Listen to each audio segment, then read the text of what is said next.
നമസ്കാരം എല്ലാ PSC ഉദ്യോഗാർത്ഥികൾക്കും PSC പള്ളിക്കൂടത്തിന്റെ 10 minute സീരീസിലേക്ക് സ്വാഗതം. 10 മിനിറ്റിനുള്ളിൽ SSCRTയിലെ വളരെ ഇമ്പോർട്ടൻ്റ് ആയ ക്വസ്റ്റ്യൻസ് പഠിക്കുന്ന ഒരു സീരീസാണിത്. 8ാം ക്ലാസ്സിലെ ബലം എന്ന ചാപ്റ്ററിലെ ഇമ്പോർട്ടൻറ്റ് ക്വസ്റ്റ്യൻസ് ആണ് നമ്മൾ ഇതുവരെ പഠിച്ചത്, ഇപ്പോൾ പഠിച്ചുകൊണ്ടിരിക്കുന്നത്. അപ്പോൾ ഈ ബലം എന്ന ചാപ്റ്ററിലെ ബാക്കിയുള്ള കുറേ ഇമ്പോർട്ടൻറ്റ് ക്വസ്റ്റ്യൻസ് ആണ് നമ്മൾ ഇന്ന് 10 മിനിറ്റ് സീരീസിലൂടെ പഠിക്കാൻ പോകുന്നത്. അപ്പോൾ PSC പള്ളിക്കൂടത്തിൻ്റെ SSCRT ക്ലാസ്സുകൾ ഇഷ്ടപ്പെടുന്നവരാണെങ്കിൽ ചാനൽ ഇന്ന് തന്നെ സബ്സ്ക്രൈബ് ചെയ്യുക. അതുപോലെ തന്നെ പരമാവധി കൂട്ടുകാരിലേക്ക് ഷെയർ ചെയ്യുക. പിന്നെ ലൈക്ക് ചെയ്യാനും കമൻറ്റ് ചെയ്യാനും ഒട്ടും മടി കാണിക്കരുത്. അപ്പോൾ നമുക്കിന്ന് ക്ലാസ്സിലേക്ക് കിടക്കാം. ആദ്യമായി നമ്മൾ പഠിക്കാൻ പോകുന്നത് ദ്രാവകമർദ്ദത്തെക്കുറിച്ചാണ്. എന്താണ് ദ്രാവകമർദ്ദം? യൂണിറ്റ് പരപ്പളവിൽ ഒരു ദ്രാവകം പ്രയോഗിക്കുന്ന വ്യാപക മർദ്ദത്തെയാണ് ദ്രാവകമർദ്ദം എന്ന് പറയുന്നത്. കഴിഞ്ഞ ക്ലാസ്സിൽ നമ്മൾ മർദ്ദം എങ്ങനെയാണെന്നൊക്കെ പഠിച്ചിട്ടുണ്ടായിരുന്നു. അപ്പോൾ ആ ക്ലാസ് കാണാത്തവരുണ്ടെങ്കിൽ പോയി കാണുക. ലിങ്ക് ഞാൻ ഡിസ്ക്രിപ്ഷൻ ബോക്സിൽ കൊടുക്കാം. അപ്പോൾ എന്താണ് ദ്രാവകമർദ്ദം? യൂണിറ്റ് പരപ്പളവിൽ ഒരു ദ്രാവകം പ്രയോഗിക്കുന്ന വ്യാപക മർദ്ദത്തെയാണ് ദ്രാവകമർദ്ദം എന്ന് പറയുന്നത്.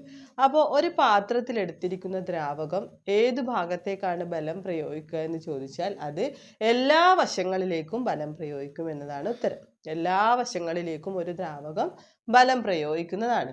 അതുപോലെ തന്നെ യൂണിറ്റ് പരപ്പളവിലുള്ള ഒരു ദ്രാവക രൂപത്തിന്റെ ഭാരത്തിന് ആനുപാതികമായിരിക്കും അതിൻ്റെ ദ്രാവകമർദ്ദം. യൂണിറ്റ് പരപ്പളവിലുള്ള ഒരു ദ്രാവക രൂപത്തിന്റെ ഭാരത്തിന് ആനുപാതികമായിരിക്കും, അതായത് ഭാരത്തിന് തുല്യമായിരിക്കും അതിൻ്റെ ദ്രാവകമർദ്ദം എന്നുകൂടി പഠിച്ചു വെക്കുക. ഇനി അടുത്തത് ഭൂമിയുടെ അന്തരീക്ഷം. എന്താണ് ഭൂമിയുടെ അന്തരീക്ഷം? നമുക്ക് ഭൂമിക്ക് ചുറ്റും ഒരു ആവരണമുണ്ട് അല്ലെ? ഭൂമിക്ക് ചുറ്റുമുള്ള വായുവിൻ്റെ ആവരണത്തെയാണ് നമ്മൾ എന്ത് പറയുന്നത്? അന്തരീക്ഷം എന്ന് പറയുന്നത്. നമുക്ക് ഭൂമിയുടെ പുതപ്പ് എന്ന ചാപ്റ്റർ പഠിക്കാനുണ്ട്. അപ്പോൾ ഭൂമിയുടെ ചുറ്റും വായുവിൻ്റെ ഒരു ആവരണം കാണപ്പെടുന്നുണ്ട് അല്ലെ? അതിനെയാണ് നമ്മൾ എന്ത് പറയുന്നത്? അന്തരീക്ഷം എന്ന് പറയുന്നത്. അപ്പോൾ ഈ ഭൂമിയുടെ ഉപരിതലത്തിന് തൊട്ടടുത്ത് സാന്ദ്രത കൂടിയ ഭാഗം അല്ലേ? അപ്പോൾ ഭൂമിയുടെ ഉപരിതലത്തിൻ്റെ തൊട്ടടുത്ത് വായുവിന് സാന്ദ്രത വളരെ കൂടുതലായിരിക്കും. ഭൂമിയുടെ ഉപരിതലത്തിന് അടുത്തുള്ള വായുവിന് സാന്ദ്രത വളരെ കൂടുതലായിരിക്കും എന്ന് പഠിച്ചു വെക്കുക. അതുപോലെ തന്നെ ഭൂമിയുടെ ഉപരിതലത്തിൽ നിന്നും മുകളിലേക്ക് പോകുന്തോറും സാന്ദ്രത കുറയും അല്ലെ? മുകളിലേക്ക് പോകുന്തോറും വായുവിൻ്റെ സാന്ദ്രത അല്ലെങ്കിൽ ഈ അന്തരീക്ഷത്തിൻ്റെ സാന്ദ്രത കുറഞ്ഞു വരികയാണ് ചെയ്യുക. മനസ്സിലായോ? ഭൂമിയുടെ ഉപരിതലത്തിനടുത്ത് വായുവിൻ്റെ ഒരു ആവരണമുണ്ട്, അതിനെയാണ് നമ്മൾ അന്തരീക്ഷം എന്ന് പറയുന്നത്. അപ്പോൾ ഭൂമിയുടെ ഉപരിതലം അല്ലെങ്കിൽ ആ അടുത്തുള്ള പ്രതലത്തിനടുത്ത് ഉള്ള വായുവിന് സാന്ദ്രത വളരെ കൂടുതലായിരിക്കും. എന്നാൽ മുകളിലേക്ക് പോകുന്തോറും സാന്ദ്രത കുറഞ്ഞു വരുമെന്ന് പഠിച്ചു വെക്കുക. അതുപോലെ തന്നെ മുകളിലേക്ക് പോകുന്തോറും അന്തരീക്ഷമർദ്ദവും കുറയും. അപ്പോൾ നമ്മൾ പർവ്വതാരോഹകരൊക്കെ നമ്മൾ പറയുന്നില്ലേ, മുകളിലേക്ക് പോകുന്തോറും മൂക്കിൽ നിന്നും ബ്ലഡ് വരുന്നതായിട്ട് നമ്മൾ പറയുന്നില്ലേ? എന്തുകൊണ്ടാണ് അങ്ങനെ? അന്തരീക്ഷമർദ്ദം കുറയുന്നത് കൊണ്ടാണ് നമുക്ക് പ്രഷർ കുറഞ്ഞു നമ്മളെ ശരീരത്തിൻ്റെ പ്രഷറും അന്തരീക്ഷമർദ്ദവും തമ്മിലുള്ള ഡിഫറൻസ് കൊണ്ടാണ് നമുക്ക് മൂക്കിൽ നിന്നും ബ്ലഡ് വരുന്നത്. അപ്പോൾ അന്തരീക്ഷമർദ്ദവും മുകളിലേക്ക് പോകുന്തോറും കുറയുമെന്ന് പഠിച്ചു വെക്കുക. ഇത്രയും കാര്യങ്ങൾ മനസ്സിലായല്ലോ? എന്താണ് ദ്രാവകമർദ്ദം? യൂണിറ്റ് പ്രതലത്തിൽ ഒരു ദ്രാവകം പ്രയോഗിക്കുന്ന മർദ്ദമാണ് ദ്രാവകമർദ്ദം. പിന്നെ ഒരു പാത്രത്തിലെടുത്ത ദ്രാവകത്തിൻ്റെ മർദ്ദം അല്ലെങ്കിൽ അത് പ്രയോഗിക്കുന്ന ബലം ആ പാത്രത്തിൻ്റെ എല്ലാ വശത്തേക്കുമാണ് എന്ന് പഠിച്ചു വെക്കുക. അടുത്തത് അന്തരീക്ഷമർദ്ദമാണ്. എന്താണ് അന്തരീക്ഷമർദ്ദം? ഭൂമിയുടെ ഉപരിതലത്തിൽ യൂണിറ്റ് പരപ്പളവിൽ അനുഭവപ്പെടുന്ന വായുരൂപത്തിന്റെ ഭാരത്തിനെയാണ് നമ്മൾ എന്ത് പറയുന്നത്? അന്തരീക്ഷമർദ്ദം എന്ന് പറയുന്നത്. ഭൂമിയുടെ ഉപരിതലത്തിൽ യൂണിറ്റ് പരപ്പളവിൽ അനുഭവപ്പെടുന്ന വായുവിൻ്റെ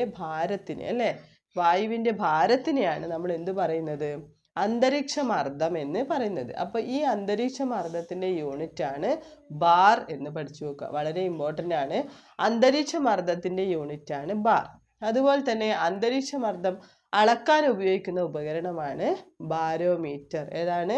ബാരോമീറ്റർ ആണ് അന്തരീക്ഷമർദ്ദം അളക്കാൻ ഉപയോഗിക്കുന്ന ഉപകരണം. എന്താണ് അന്തരീക്ഷമർദ്ദം? ഭൂമിയുടെ ഉപരിതലത്തിൽ യൂണിറ്റ് പരപ്പളവിൽ അനുഭവപ്പെടുന്ന വായുരൂപത്തിന്റെ ഭാരത്തിനെയാണ് എന്ത് പറയുന്നത്? അന്തരീക്ഷമർദ്ദം എന്ന് പറയുന്നത്. ഈ മർദ്ദത്തിന്റെ യൂണിറ്റ് ആണ് അല്ലെങ്കിൽ അന്തരീക്ഷമർദ്ദത്തിന്റെ യൂണിറ്റ് ആണ് ബാർ. അന്തരീക്ഷമർദ്ദം അളക്കാൻ ഉപയോഗിക്കുന്ന ഉപകരണമാണ് ബാരോമീറ്റർ. അന്തരീക്ഷ മർദ്ദത്തിന്റെ അസ്തിത്വം തെളിയിച്ചത് ആരാണ് എന്ന് ചോദിച്ചാൽ ഓട്ടോ വാൻ ഗറിക് എന്ന വ്യക്തിയാണ്. നമ്മൾ ടെക്സ്റ്റ് ബുക്കിലുള്ളതാണ്.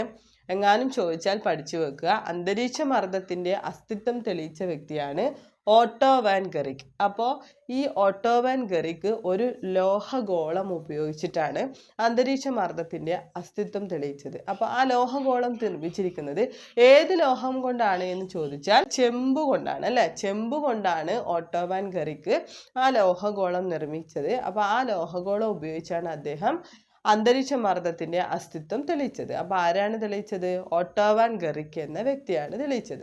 അപ്പൊ അന്തരീക്ഷ മർദ്ദം കൂടി മനസ്സിലായല്ലോ. അടുത്തതായി നമുക്ക് പഠിക്കാനുള്ളത് ചില ജീവികളുടെ അതുപോലെ തന്നെ ചില ഉപകരണങ്ങളുടെ അല്ലെങ്കിൽ വാഹനങ്ങളുടെ ഒക്കെ വേഗതയാണ് അല്ലെ. ശരാശരി വേഗത നമുക്ക് ഈ ടെക്സ്റ്റ് ബുക്കിൽ പഠിക്കാനുണ്ട്. അപ്പോൾ ഒച്ച് അല്ലേ, ഒച്ചിനെ നമുക്ക് എല്ലാവർക്കും അറിയാം, വളരെ പതുക്കെ പോകുന്ന ഒരു ജീവിയാണ്. അപ്പോൾ ഒച്ചിൻ്റെ ശരാശരി വേഗത എന്ന് പറയുന്നത് 0.0015 മീറ്റർ പെർ സെക്കൻഡ് ആണ്. അതായത് സെക്കൻഡിൽ 0.0015 മീറ്റർ ആണ് ആര് സഞ്ചരിക്കുന്നത്? ഒച്ച് സഞ്ചരിക്കുന്നത്. എങ്ങാനും ഇതുപോലെയുള്ള ചോദ്യങ്ങൾ ചോദിച്ചാൽ നിങ്ങളുടെ മാർക്ക് നഷ്ടപ്പെടാൻ പാടില്ല. അപ്പോൾ ചീറ്റയുടെ വേഗത എത്രയാണ്? 30 മീറ്റർ പെർ സെക്കൻഡ്. സെക്കൻഡിൽ 30 മീറ്റർ ആണ് ചീറ്റ സഞ്ചരിക്കുന്നത്. അപ്പോൾ നമുക്കറിയാം ഏറ്റവും വേഗത്തിൽ ഓടുന്ന ഒരു ജീവിയാണ് ചീറ്റ അല്ലേ. അപ്പോൾ ചീറ്റയുടെ വേഗത എത്രയാണ്? 30 മീറ്റർ പെർ സെക്കൻഡ് ആണ്. മറക്കാതെ പഠിക്കുക. അടുത്തത് സൂപ്പർ സോണിക് വിമാനം. സൂപ്പർ സോണിക് വിമാനത്തിന്റെ വേഗതയാണ് 200 metre per second. 200 metre per second ആണ് സൂപ്പർ സോണിക് വിമാനത്തിന്റെ വേഗത. അടുത്തത് കഴുകൻ അല്ലേ. കഴുകന്റെ വേഗത എത്രയാണ്? 13 മീറ്റർ പെർ സെക്കൻഡ്. സെക്കൻഡിൽ 13 മീറ്റർ ആണ് കഴുകൻ സഞ്ചരിക്കുക. അപ്പോൾ ഒന്നുകൂടെ പറയാം, ഒച്ചിൻ്റെ ശരാശരി വേഗത എത്രയാണ്? 0.0015 മീറ്റർ പെർ സെക്കൻഡ് ആണ്. ചീറ്റയുടെ ശരാശരി വേഗത 30 മീറ്റർ പെർ സെക്കൻഡ് ആണ്. സൂപ്പർ സോണിക് വിമാനത്തിൻ്റെ ശരാശരി വേഗത 200 മീറ്റർ പെർ സെക്കൻഡ് ആണ്. അതുപോലെ തന്നെ കഴുകൻ്റെ വേഗത എത്രയാണ്? 13 മീറ്റർ പെർ സെക്കൻഡ് ആണ്. അപ്പോൾ ബലം എന്ന ചാപ്റ്ററിൽ വളരെ ഇമ്പോർട്ടൻ്റ് ആയ എല്ലാ ക്വസ്റ്റ്യൻസും നമ്മൾ പഠിച്ചു കഴിഞ്ഞു. PSCക്ക് ആവശ്യമുള്ളത് മാത്രമാണ് ഈ 10 മിനിറ്റ് സീരീസിലൂടെ പഠിപ്പിക്കുന്നത്. അതുകൊണ്ട് തന്നെ SSCRT പാഠപുസ്തകങ്ങൾ ഒരുപാട് വായിച്ച് സമയം കളയേണ്ട ആവശ്യമില്ല. അപ്പോൾ പരീക്ഷയൊക്കെ അടുത്തു അല്ലേ. നമുക്ക് ഇനി 2 മാസമേ പരീക്ഷയ്ക്കുള്ളൂ. അപ്പോൾ എത്രയും പെട്ടെന്ന് SSCRT കവർ ചെയ്യാമെന്ന ഉദ്ദേശത്തോടെയാണ് ഈ 10 മിനിറ്റ് സീരീസ് ആരംഭിച്ചിരിക്കുന്നത്. അപ്പോൾ എല്ലാവരും ക്ലാസ്സുകൾ പരമാവധി കണ്ട് പ്രയോജനപ്പെടുത്തുക. വളരെ ഇമ്പോർട്ടൻ്റ് ആയത് മാത്രം PSC ചോദിക്കുന്നതും ഇനി ചോദിക്കാൻ സാധ്യതയുള്ളതുമായ എല്ലാ ക്വസ്റ്റ്യൻസും ഇതിൽ ഉൾപ്പെടുത്തുന്നുണ്ട്.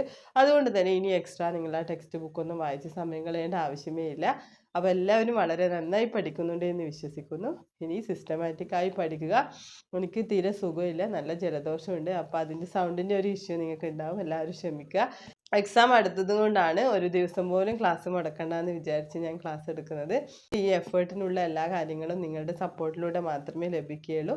അപ്പോൾ പരമാവധി ചാനൽ സബ്സ്ക്രൈബ് ചെയ്ത് സപ്പോർട്ട് ചെയ്യുക. കൂട്ടുകാരിലേക്ക് ഷെയർ ചെയ്യാൻ ശ്രദ്ധിക്കുക. പിന്നെ വീഡിയോ ഇഷ്ടപ്പെടുകയാണെങ്കിൽ ലൈക്ക് ചെയ്യുക. നിങ്ങളുടെ അഭിപ്രായങ്ങൾ കമൻറ്റായി രേഖപ്പെടുത്തുക. അപ്പോൾ നമുക്ക് അടുത്ത 10 മിനിറ്റ് സീരീസിൽ പുതിയൊരു ചാപ്റ്ററുമായി നമുക്ക് വീണ്ടും കാണാം. അതുവരേക്കും താങ്ക് യു.